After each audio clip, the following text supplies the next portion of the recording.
So why is Indian government refusing to accept the demands of the farmers? 그러니까 인도 정부가 간략하게 얘기해서 인도 정부가 무슨 이유로 인도의 그 농민들의 의견을 듣지 않고 있습니까? 받아들이지 않고 있습니까? Thank you very much for your question. I think it's very difficult why government is refusing to accept the demands of the farmers. So far, there have been more than 30 rounds of talks between the representatives of farmers and Indian government, but nothing concrete come out of it. It is very difficult to know why government is not able to accept the demands of the farmers. I personally feel because government has taken a political decision to introduce the corporates in the agriculture sector. So basically, this is a political decision. So government has decided a separate growth model for the country. So if they now accept the farmers' demand, it will be very difficult for government to harmonize government's policy in other parts of the other sectors of the economy with the farming sector. So government want to have a harmonious relationship between different sectors of the economy. So government thinks that it's very difficult to have a smooth functioning of the economy if the one part of the economy is governed by corporates and other parts is run by traditional rules. So to some extent the government's position is understandable. But so far government has failed to understand the impact it can cause to the people's life.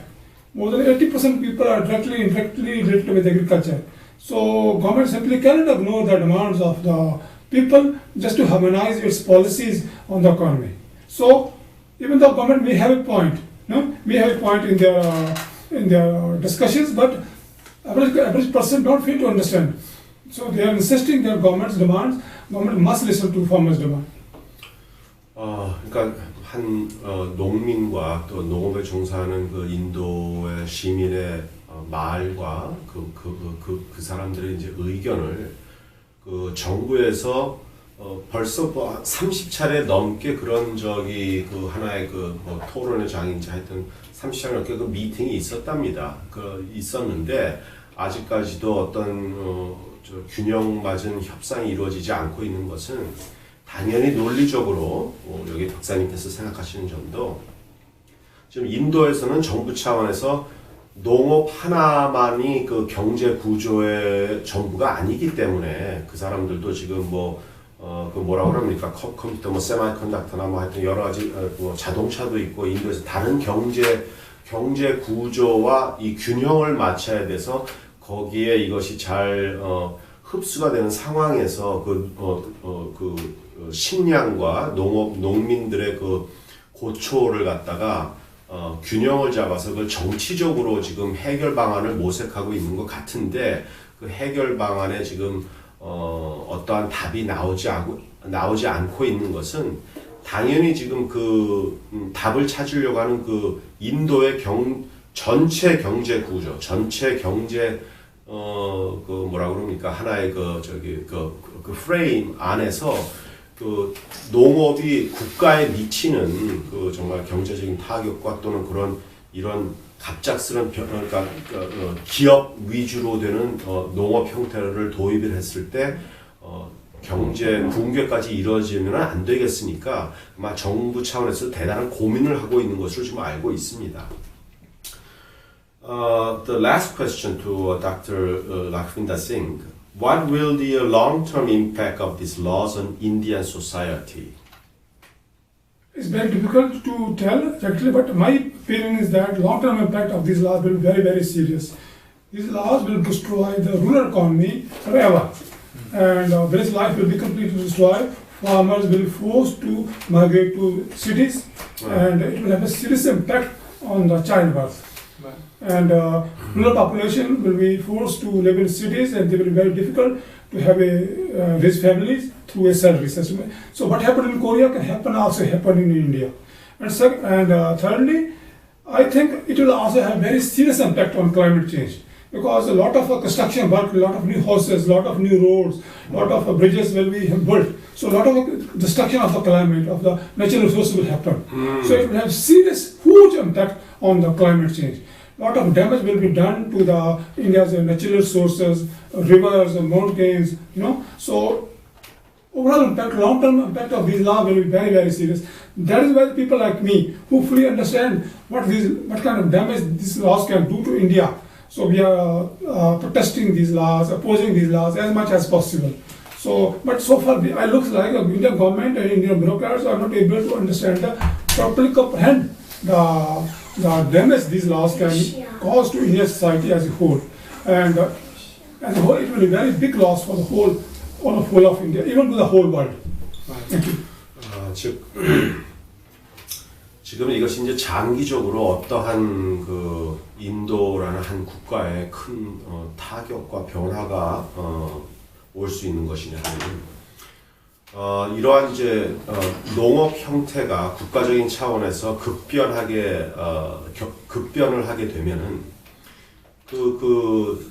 소작 농민들이 어쩔 수 없이 그 삶의 터전을 버리고 다른 장소로 이전을 하게 되는데 그것은 당연히 우리가 얘기하는 메트로폴리스로 모이게 되어 있는 겁니다. 그러면 우리 한국이 직면하고 있는 문제하고 똑같이 또 한국과 비슷하게 서울이라는 한 도시나 어떤 극대화된 그 아주 밀도가 높은 인구 밀도가 높아지면서 환경 오염엔 당연한 큰 상처를 입을 것이며 큰 손해를 볼 것이며 공장과 이런 인프라스트럭처가 옛날 농경 위주의 사회에서 이제 생산과 소비와 상품과 물자와 모든 플라스틱만 아주 만회하는 그런 사회로 사람들이 몰리게 되면은 당연히 환경 오염에는 직접적으로 그것이 가속화가 될 것이며 지금 인도 정부에서도 그 골칫거리를 알고는 있는데 지금 인도에서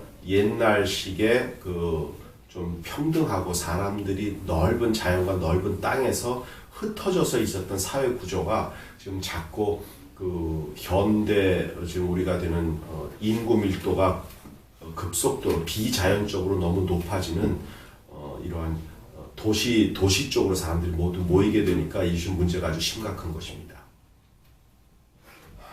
So the last couple of questions I'm going to ask the Asian Institute President, Professor Emmanuel Pastroy. What will be the impact of these laws on international food security? 즉, 국제적인 식량난과 또는 미래 식량에 대한 그 이슈에 대해서 이러한 것이 어떠한 영향을 끼칠 것이며 우리가 무엇을 직면할 것 같습니까?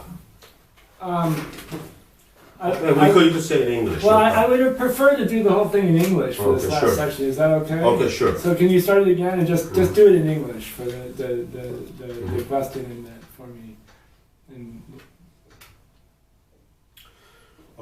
What will be the impact of these laws on international food security?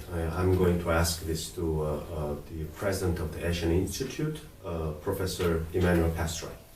Well, the specifics of what's happening in India is not separate from what's happening in countries around the world, in the United States, in Korea, and China, and it's part of a larger process by which all aspects of human experience are commercialized and turned into commodities. So food, water, as you see in bottles, but also education and experiences, everything including love, communication with other people, housing, even art. Everything is commodity. Is becoming commodities, and increasingly, if you look at a scale from one's own production by small communities, production by small businesses, and then massive international, multinational corporations, that the move is to have everything supplied by multinational corporations, even at the local level. Also, figures like Bill Gates and his friends and the sort of multi-billionaires behind this corporate game are interested in vertical integration. What vertical integration means for farming is that you want to control everything from the beginning to the end. Mhm. So the beginning means that you want to control the seeds, the DNA in the seeds, so that nobody can produce seeds except for to buy them from you. You want to control the soil. You want to provide the fertilizer and the water and the pesticides. You want to own the land. You want to control who does the farming. You want to own the vehicles that are used for farming. You want to control distribution, who buys the food, where it's shipped, who processes it, who makes it into food products, how it's sold to people. You want to control the companies, whether it's McDonald's or Walmart, who sell the food, and also you want to control the way in which food is perceived in movies, how it's produced, how it's presented, in the newspapers, how people talk about food or don't talk about food, so that the entire process of the production and the consumption of food is controlled. And finally, there's an ideological aspect to it, which is to say that food is not something sacred, a gift from God, from nature to us, but it's something that we consume, and we don't have to care about where it came from or what happens as a result. And that commodification of food is reflected in the efforts in the media, in newspapers, and in movies to make this sort of like thoughtless, mindless eating of food into a sort of a ritual of pleasure And entertainment. which is disgusting. And it's based in careful psychological manipulation, that to use food as a way to stimulate the pleasure centers in the brain is a way to override the ability of people to think rationally about what they do and to fall into a consumption sort of thinking patterns. So I think this very few. I don't think that this dark force is numbering large. I think they are very few. Very few. But they eventually want total control. They just want total control of what is dealing with the immediate survival, which is the nutrition and the food, which impacts and influences every individual immediately. And if they have the total and complete control over this, of the distribution, what to eat, the contents, how it is made, and the waste management, which is pathetic, but all the waste and the packaging and the transportation of all this, and the cattle farming and animal farming and all this waste. So I think this control by the very few of this mass population of, regardless of nation and country, and going over any borderline, or now it does not apply anymore. So there's no respect to this food as the essential ingredient of a human being, as something sacred and something holy and something very something to be treasured and respected, has now turned into some kind of a monster that they could, some kind of a monster that they could use to have easy control of the masses. And we see that clear example in the very sad events in India right now. And if we look at traditional Indian or Korean culture, there are many rituals in which you put food forth to show your respect for the food and the relationship of the food to heaven, to God. And it's very, very important in traditional Indian and Korean culture. And many people, modern people, think, oh, it's an old-fashioned, we're now modern, we don't need this anymore.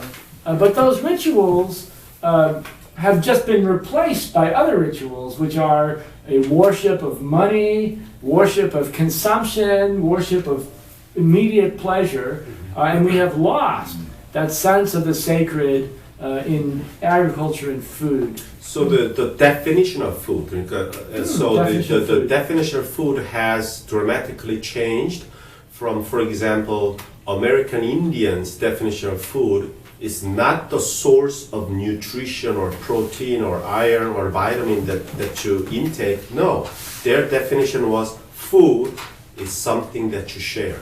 Right. But now the definition, modern terminology, modern definition of food has changed into what? Food. If you don't have money, you cannot have No it. food. So Right. no money, no food. So from once this beautiful definition of food is something that you share has turned into, degenerated into no Right. money, no food for you. Very true. Yes.